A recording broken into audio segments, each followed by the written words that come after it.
આપ સૌનું સ્વાગત છે મારી યુટ્યુબ ચેનલ સુરેશ ચૌહાણ પર। આજે આપણે વાત કરીશું પ્રસૂતિ સહાય પહેલાની પ્રસૂતિ સહાય યોજના વિશે। આ યોજના ગુજરાત મકાન અને અન્ય બાંધકામ શ્રમયોગી કલ્યાણ બોર્ડ દ્વારા નોંધાયેલ બાંધકામ મહિલા શ્રમિકોને આપવામાં આવે છે। આ યોજનામાં શ્રમિક મહિલાઓને પ્રસૂતિ પહેલા રૂપિયા 17,500ની સહાય આપવામાં આવે છે। આ યોજનાનો લાભ મેળવવા માટે શ્રમિક મહિલાઓને ગર્ભ રહ્યાના પ્રથમ માસથી કરીને છઠ્ઠા માસની અંદર અરજી કરવાની રહે છે। આ યોજનાનો લાભ મેળવવા માટે આધાર પુરાવામાં મહિલા શ્રમિકનું નિર્માણ કાર્ડ, મહિલા શ્રમિકની બેંકની પાસબુક, મહિલા શ્રમિકનું આધાર કાર્ડ, મહિલા શ્રમિકનું રાશન કાર્ડ, મહિલા શ્રમિકની મમતા કાર્ડની બુક તેમજ નિયત નમૂનાનું સોગંદનામું કરવાનું રહે છે।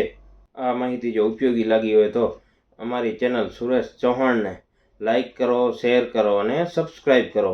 તો મિત્રો, ફરીથી મળીશું એક નવા વિડીયોમાં એક નવી માહિતી સાથે।